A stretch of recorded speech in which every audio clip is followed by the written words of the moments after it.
Hello friends, lovely কিচেনে আপনাদের আরও একবার স্বাগত জানিয়ে আজকে আমার সুন্দর রেসিপিটি শুরু করব।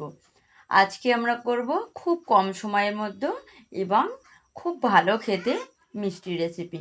আর আপনারা যারা মিষ্টি খেতে ভালোবাসেন তারা অবশ্যই এই রেসিপিটি বাড়িতে একবার ট্রাই করতে পারেন, কারণ এটি যখন তখন এবং খুব কম সময়ের মধ্যে এবং কম খরচে রেসিপিটি রেডি করা যায়। চলুন শুরু করি। ফার্স্ট একটা কড়াইয়ের মধ্যে আমরা নিয়ে নেব লিকুইড দুধ হাফ প্যাকেট, যেটা বড় প্যাকেট হয় তার মধ্যে আমরা হাফের মধ্যে দিয়ে দিলাম। এরপর এর মধ্যে আমরা দিয়ে দিলাম আধ বাটি পরিমাণ চিনি। চিনিটা দিয়ে একটু আমরা নাড়িয়ে দেব এবং 1 মিনিট একটু জাল দিয়ে নেব।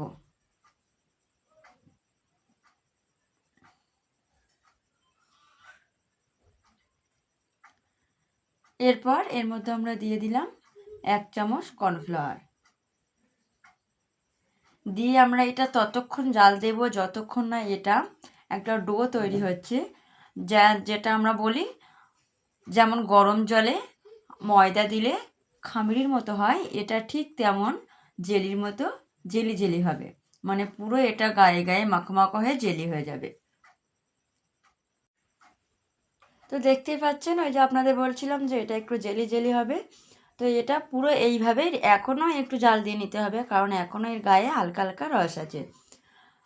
তো এইভাবে আমরা এটা রেডি করে নিয়েছি, পুরো জেলির মতো হয়েছে, একটু রাবার রাবার মতো হবে।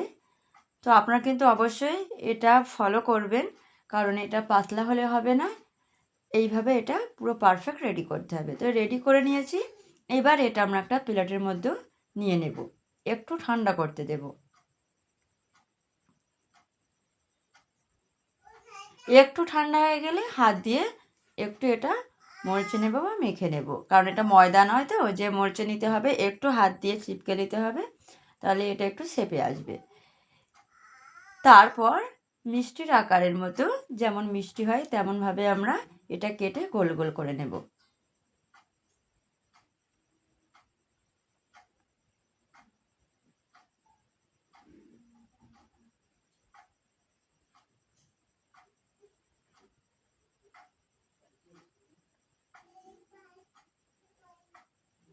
তো আমরা এইভাবে প্রত্যেকটাই মিষ্টির আকারে গোল গোল করে কেটে নিলাম বা রেডি করে নিয়ে নিলাম।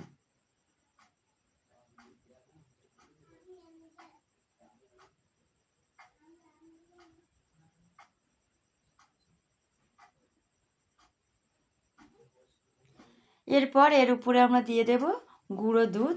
দুধটা আপনারা চেষ্টা করবেন ছাঁকনিতে দিয়ে এইভাবে নাড়িয়ে চাড়িয়ে দিলে, তাহলে দুধটা প্রত্যেকটা রেসিপির গায়ে গায়ে পড়বে এবং খেতে দারুণ লাগবে। তো আমরা ছাঁকনির সাহায্যে গুঁড়ো দুধটা পুরো রেসিপির গায়ে দিয়ে দিলাম বা এই রেসিপিটি রেডি করে নিলাম। তো আপনারা কিন্তু অবশ্যই কম সময়ের মধ্যে এই রেসিপিটি রেডি করবেন আর কমেন্টে জানাবেন ভিডিওটি কেমন লেগেছে।